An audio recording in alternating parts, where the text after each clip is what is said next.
Welcome to the Next Pivot Point podcast. This season, I'm focused on sharing stories and ideas from experts on diversity and inclusion.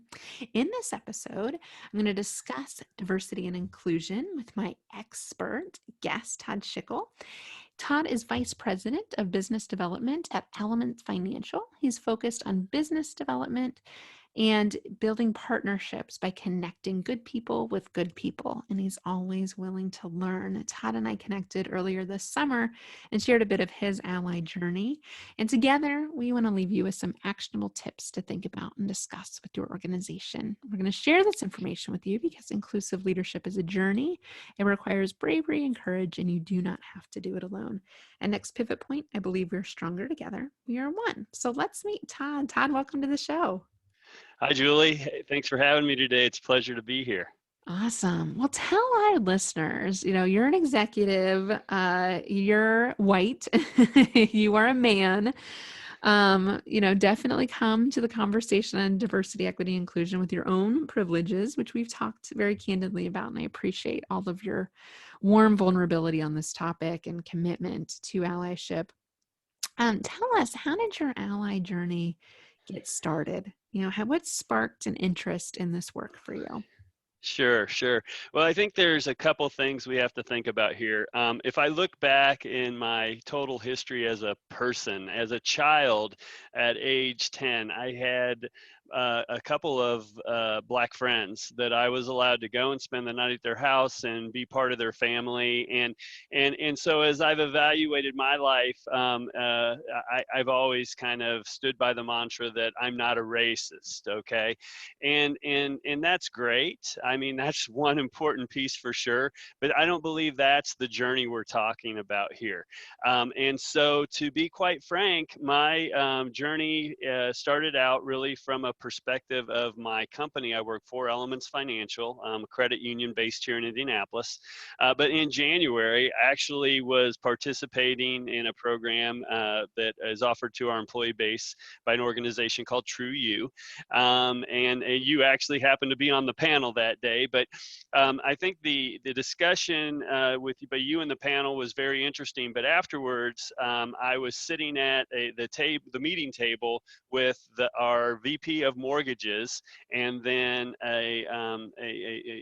one of our HR personnel. We were the only three from our company, and we're sitting at this table, and in the HR personnel, Ashley happens to be a Black woman, and we started having this conversation about it as it relates to our credit union.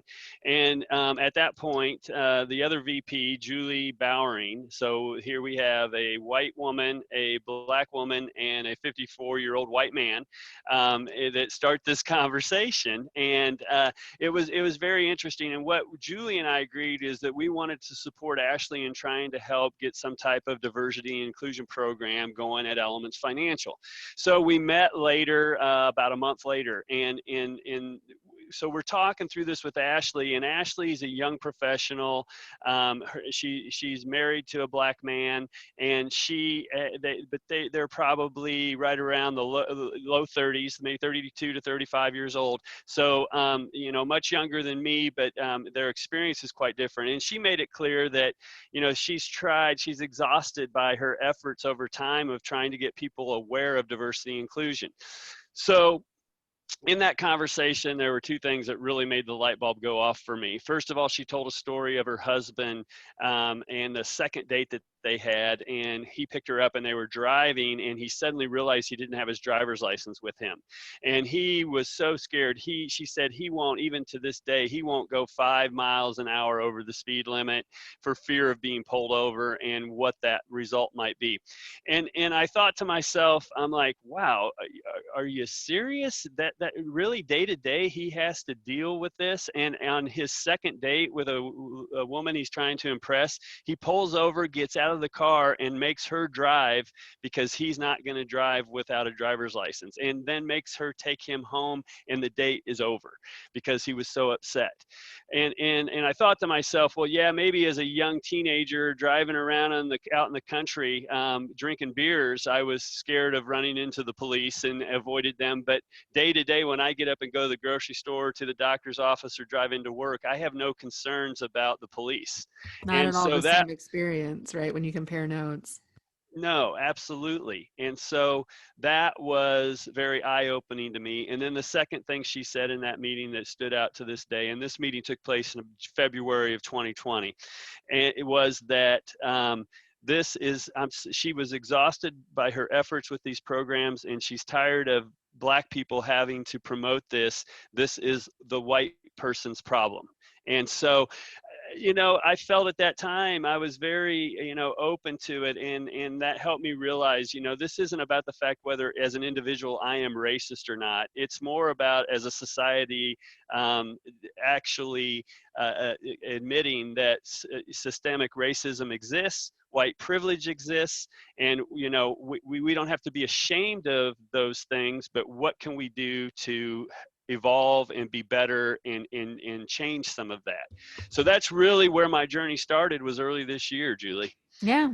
And I know since you've got your hands on some books, you got me to read some of the books you were reading. So we've traded kind of book ideas that we'll Yes. be happy to share with our listeners. There's so much good content out there. But I think what you say is so true, that we put the burden of caring for the conversation on the people that are already marginalized, whether that's people of color and Black people, especially in the racial justice work that's happening this summer.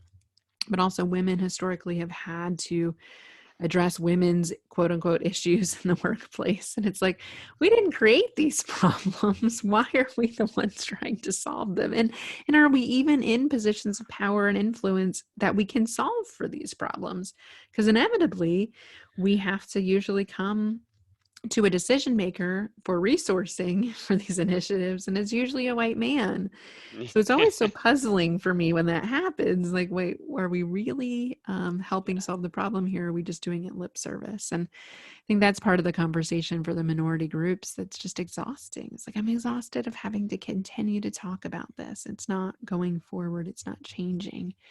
So this is why we need white men in the conversation, and Todd, much like yourself. So I'm curious, you mentioned early childhood is, being in different homes of people of color and having Black friends is definitely what I've noticed, a high correlation with allyship later in life. Now, if you didn't have people of color in your childhood, that doesn't mean it's a requirement to be an ally, but it helps because you got exposure early on. I know you've had some dinner conversations too that you've told me about with Yeah. friends of color and kind of comparing notes. Give us a window into that world. What is it like when you compare notes with your friends that are Black about what's going on right now? Yes, absolutely. So, the kind of the backstory on this is I like to work out. I go to the gym on a regular basis, and as a 50-year-old guy, and especially as a 54-year-old white man, I have learned that so many people like me don't look young Black people in the face and say hello or ask them a question or engage them in conversation. There's this sort of unconscious bias, I think, that we see the young Black man in a hoodie or a do-rag or whatever the case might be, and you're thinking, well, I've seen a guy look just like him in the movie I watched where they're out on the prison yard pumping iron. So anyway, so I've always tried to make it an objective of mine to look people in the face regardless of their color and say hello and interact with them. That's part of my personality. So at the gym, it was in the sauna one day and started a conversation with a young Black guy. He's probably 38 years old. His name's Rick Rowe. And Rick and I started talking about the NBA basketball, and he got comfortable with me because of my knowledge of the sport, and he has a real passion for the sport. And so then after that, we started running each other on the gym floor and having conversations. And he had another buddy who happened to be a black man by the name of Idris. And Idris and Rick and I really hit it off, and on a daily basis because we go to the gym regularly, we would 4 or 5 days a week have these 15-minute conversations and laughed and joked, and none of them were too deep. They were usually about sports. And then those guys would tell me I'm a happily married man, but they're single and dating, so they would share some of their stories on that. After a while, we're finally like, hey, you know what? Let's go grab a bite to eat sometime. And so here's this, and I'm pretty, after I'm at the gym, I wear sweats and t-shirt. I don't go in and get dressed up in, khakis and that kind of thing. I just am who I am, and, off we go. So it wasn't like I was dressed up in my business attire, but we went to a couple dinners, and one of the things I noticed was sometimes getting some strange looks from other people in the restaurant, and so the backstory here is really a good representation of both white privilege and systemic racism, and so one of the conversations we're in the kind of Meridian Kessler area of town at a hip but casual restaurant, and we're getting the looks, and I said, guys, it's funny, think about this. If we were to do a poll of everybody in the restaurant right now and say,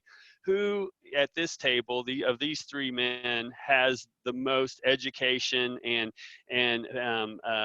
formal education, and so Rick Rowe is a graduate of Indiana State and has a master's degree and is a computer technician at Eli Lilly and Company. Idris is got a college degree and works for Rolls-Royce and has been with them for 25 years and very well compensated and a very intelligent guy. Todd, the 54-year-old white guy, dropped out of college, and even though I had the experience where I went for 4 years, and I just didn't apply myself in the ways that I should have, and so I dropped out. But then you look at where we've gone professionally. I've risen to a VP level, and I certainly have to believe that some of that has to do with white privilege. And then more importantly, just that generalization and that judgment that I felt like we received from the groups that we were dining in front of, that these guys were somehow less educated than I was, and just really, it was fascinating conversation. And Rick and Idris appreciated my vulnerability and my willingness to kind of own the fact that they both have a lot more credentials than I do. Yeah. And just put it out there, like, if we took a poll, what would people think? Sure that they appreciate that. Well, I think your story has so many lessons packed in it about, I think, listeners, do you make eye contact with people that are different than you, right? Especially young Black men, especially with bigger builds, right? Because we see things like that on the news and in our media and in television, like you said. And sometimes we don't spend time with people that are different than us. And think about your everyday interactions, like the gym, how you could build bridges to relationships and get to know people different than you. And think about all the things you learned by interacting with people that are different than you that you might not otherwise know by just interacting with people like you. And then, keep your radar up when you are out and about, whether that's at dinner or, the looks you get, and the looks that they must get a lot in those settings. And just realize we don't even have to process those things or think about those things. I was reminded of this myself.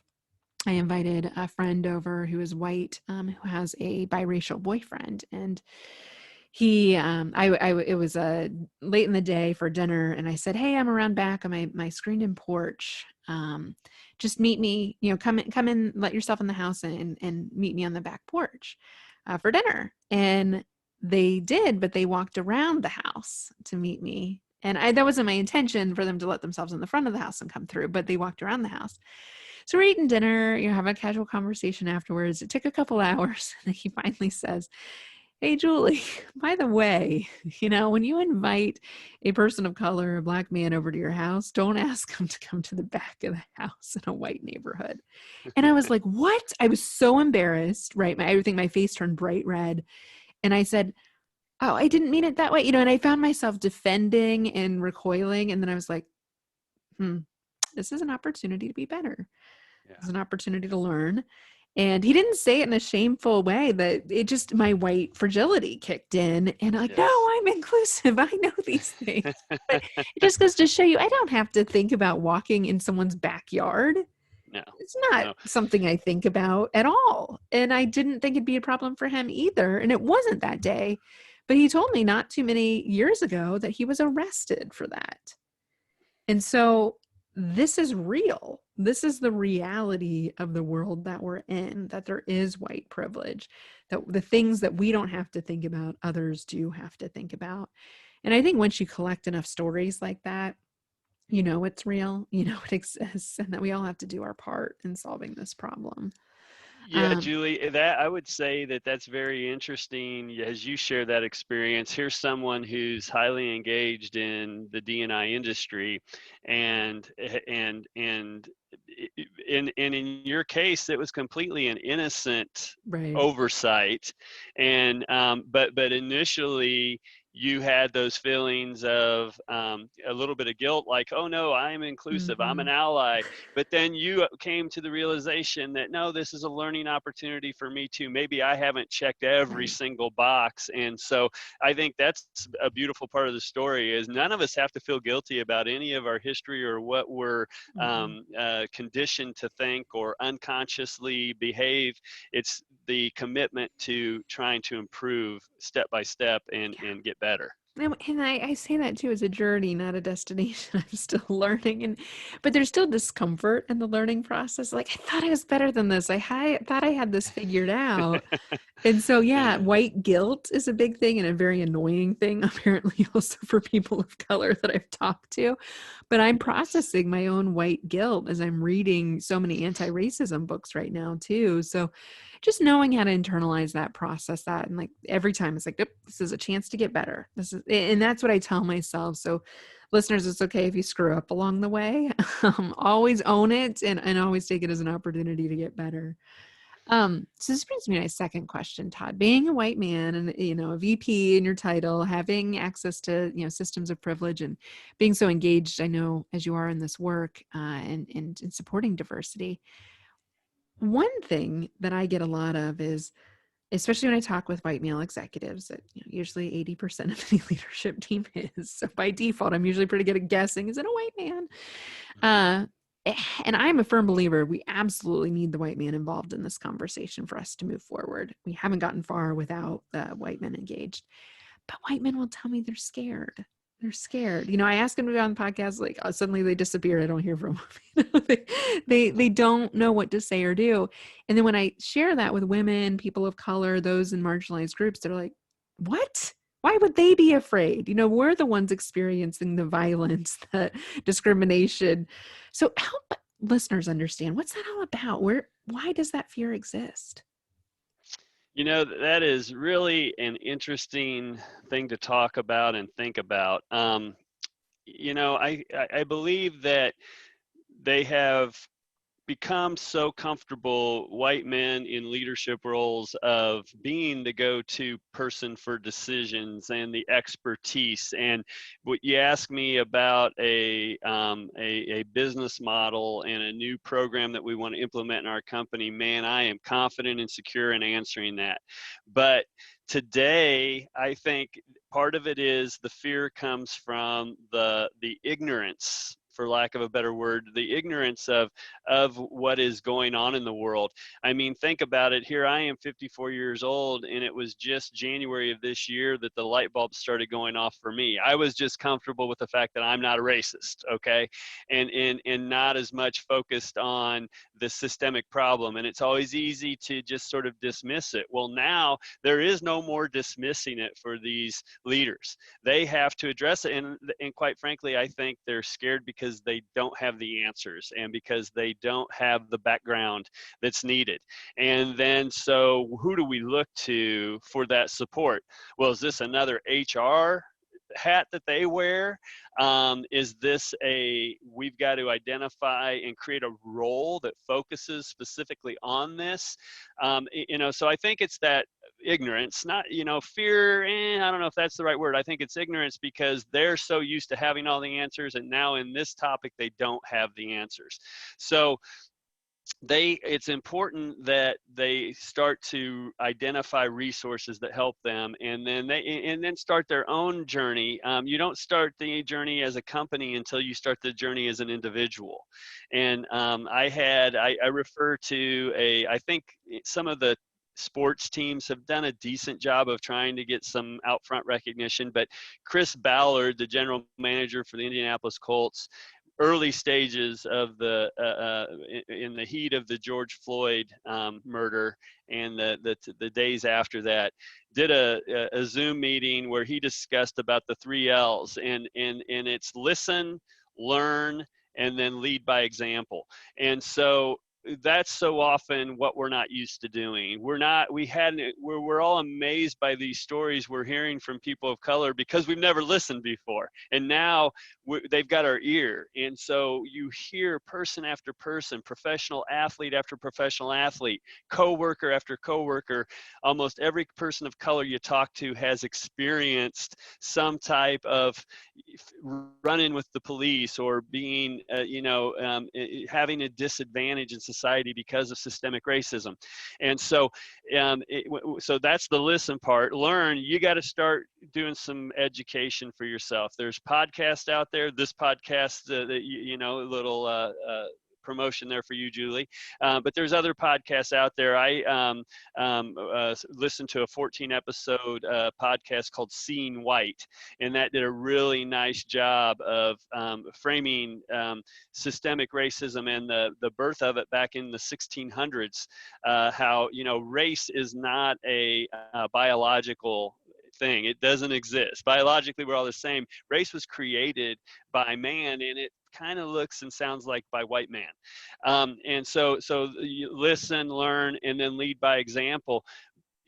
Stand up as an individual and own your deficiencies in this area, and don't be afraid to be vulnerable and share the story.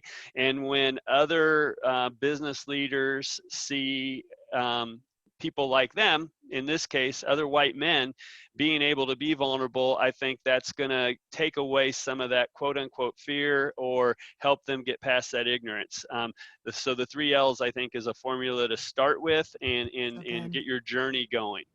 It's so good. So listen, learn, and lead by example. And I think that's what you're doing, Todd. I mean, that's what you've demonstrated. I'm listening to the stories, right? And I often tell people, when you hear the same story from like 5 different people, there's probably some truth there. You're Yeah. still denying that these things happen. Listen, you're not listening good enough. Learn. So podcasts, books, I agree. Seeing White is one of my personal all-time faves. They have 4 seasons. They actually have a gender one, a race one, and I haven't listened to the latest season yet, but I'm excited. I'm keeping that. I'm saving it for really, Fantastic. really deep dive on that. But it is 99.9% of our biology is exactly the same. It is simply the melanin in our skin that makes us different. And because it's so visible, because it covers so much of our body, we have chosen to treat people differently based on that. And that's always fascinating to me. And it's been, there's so many parts of the biology that's been created, evidence to support racism. Until recently, we're like, maybe it's a construct. Maybe this was just built to reinforce white male power. And same for gender. There's not that much difference. A lot of it's socialized, gender socialization. So fascinating when you choose to learn, and don't learn with I want to learn what I already know, or learn what I don't know mentality. It's totally different. And then lead by example. And that's why we need your voice in this conversation. And maybe learn what you don't want to hear. I mean, that sometimes that's part of it. It's easy to, you hear some of these things, and in the history of this, and it's like, well, you know what, this stuff, this was done for a reason, for intent, and it was most of the intent behind a lot of laws and practices in our country historically were designed to promote white males and put them in a position of wealth. It's true. It's true. Yeah, and that's why we are where we are, with so much of wealth and power is concentrated in the hands of few. And I think what we're asking for in the diversity communities is not to hand over that power. And I think that's part of, like, it used a better word than I did with fear. It's ignorance. But I think there is kind of a zero-sum game mentality of like, oh, well, I have to give something up for other people to come up. And Yeah, all the data points to that's not true, right? There's yeah. more seats at the table for all of us when we're sharing power together. And that's what an ally does. It's power with, not power over. And so really trying to help people understand you don't lose anything in this conversation. You actually gain so much. I know Mhm. on your learning journey, hasn't it just been fascinating to learn about yourself and the personal growth you experience? It transcends to how we show up as parents, how we show up as spouses, how we show up in our communities, how you show up in your interactions with the people you work with. There's loads of personal benefits.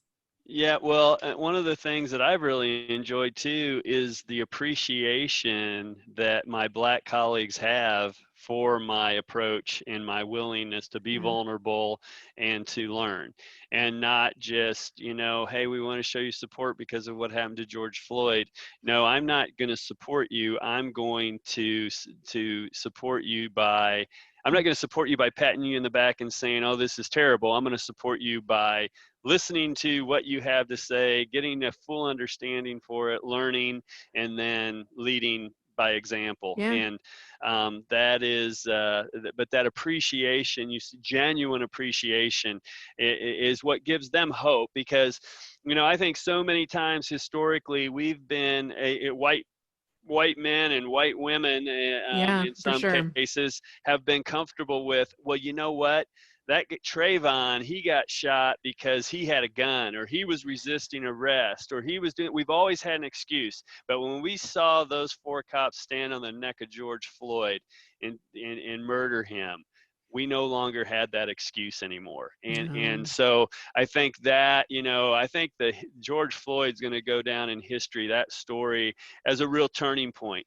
Now, it's not, the avalanche isn't unleashed yet, and I'm not sure an avalanche should be unleashed. This shouldn't be an emotional reaction. This should be a implementation of processes and practices that make change over time.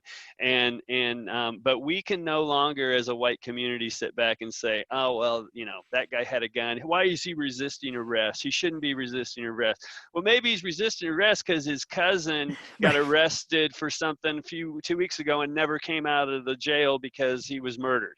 And hey, I got a better chance of trying to get away right now than I do if they get me handcuffed and take me down to the cell.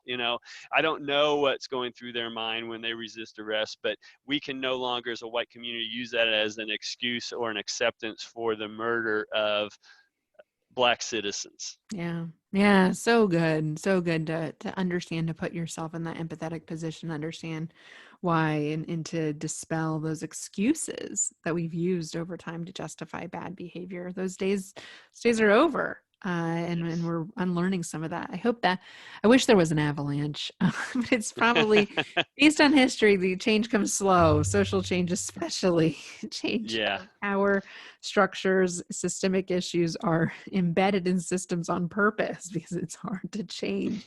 Education, healthcare, all voting, all sorts of different systems that need to be addressed. But with Yes. with the system that I truly believe that can change more quickly, that you're a part of, is getting organizations, executive teams, and C-suite teams involved in this. And this is something different this time. I, of course, have been working with organizations the last 6 years on these efforts, and heard a lot of lip service around it, quite frankly. One and done bias training. Come in and give that ally talk, Julie. And then, you don't hear from them again, and you wonder what the heck happened. But I do think organizations like yours are committing to this long term because they don't want to be surprised again by another George Floyd and having nothing good to say again. So Todd, what will it take? You spoke to your journey of getting started in January, and I know you're doing some programming now this summer and intentionally beyond. What does it take to engage a C-suite and executive team in an effort, in a journey that's really required to address systemic change? Yeah, so one of my thoughts is that the first reaction that in some of these corporate conversations for us internally, so we're led by our CEO is a female, and she's a white woman, but we do have a female. So from a gender perspective, we actually have more women in our organization, 180 employees, and I think close to 70% are female. But from a gender perspective, and that's a little bit the history of the credit union world, but also financial services and some of the roles, we don't have a lot of layers of management. And that's where in the banking world, a lot of those white guys exist. And those, with us, we have just a few layers of management. And there are some white men in some of those roles, but we also have diversity with women. But the conversation seems to begin with, okay, you got to start hiring more people of color. And I think that's a big mistake because you're taking it as if you have the control of the faucet and you can turn it on and turn it off as you like. Well, reality is maybe the people of color aren't choosing your company because maybe they're not choosing you because they don't see an environment that they can thrive in that respects their culture.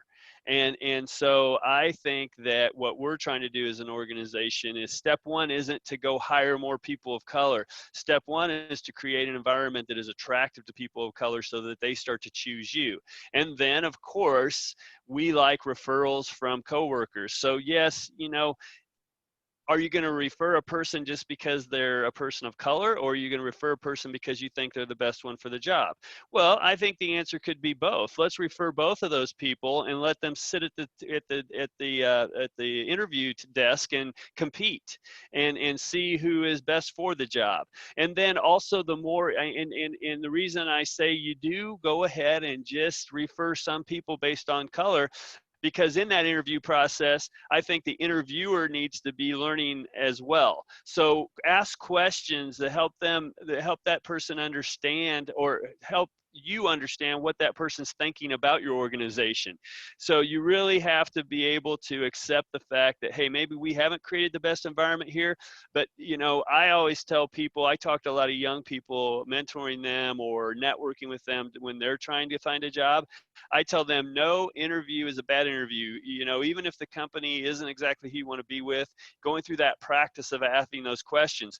Well, I think we need to flip that on the other side. As an employer, no interview. So maybe we have to do 5 in-person interviews instead of 3, and so that we can include a couple more people of color, and then ask those questions that you can really learn more about it. So different practices and objectives to create an environment that helps the people of color choose your organization. That's a place they want to come and work. And we have a very talented, I've referenced her already, Ashley, in our human resource Yeah. department, a very, very bright young woman of color. And she had questions about us because what she saw, our credit union started serving Eli Lilly and Company, and that had been culturally a very white environment, especially at the leadership level. Eli Lilly's done a great job of diversifying, and this isn't really a comment towards that, but it's more now my credit union deals Yeah. with about 140 companies, not like Eli Lilly. So we have the other companies, we have a lot more diverse cultures there. So we need our workforce to look more like our membership base, for that membership base to be comfortable with who we are.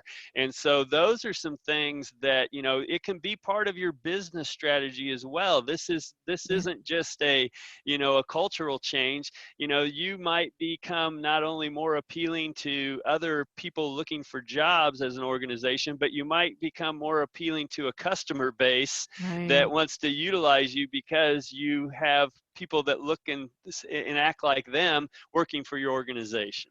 That's so good, Todd. So many nuggets in there. I personally fret when people say, well, we're going to start recruiting people of color. Yeah. Okay. Yeah, it's a control move. And they don't Yes. stay. What the data shows is you lose them in a 3x higher than the majority group. So good luck. If you want to go through all Yes. that legwork, you're going to lose money on that if you don't feel included once they're there. So work on the inclusion alongside the Yes. diversity. And then such a good point about referrals. I always, that's a quick win, is if diverse talent you already have inside your organization, ask them who they know that they would refer, and extend the pool, right? Make sure you have a wide variety, a pool of candidates as well as interviewers to mirror that in the process. And it might take you a little longer, but it's rarely urgent that we have to fill a role right away. Just because it's shorter doesn't mean it's a better outcome. Remind yourself, do I want outcomes or do I want urgency? And usually with an intentional process, you're going to get a better result. And we want to mirror our customers. That's the whole point of this. We want to mirror who Yes. we want to do business with. So if we're all white, are all our customers all white? Probably not. And so we can do better. So good, Todd. Well, we are at the end of our time together today. I have so enjoyed you in this conversation, and thank you for your vulnerability and for leading by example for other white male executives to really identify with your story. I think there's some tangible tips that you've given on a framework for them to follow. So thank you for being an ally. Tell our listeners, how can they stay in touch with you? If they have questions or want to follow you, where should they do that? Sure, absolutely. Well, we have a lot of social media outlets, but Elements Financial is the name of our organization. Elements.org is our website where you can access a lot of information there about the credit union. Or feel free to reach out to me directly, Todd Shickel, and it's T Shickel, Shickel at elements.org. And Julie, I really want to thank you for the opportunity to speak here today. It's certainly a privilege.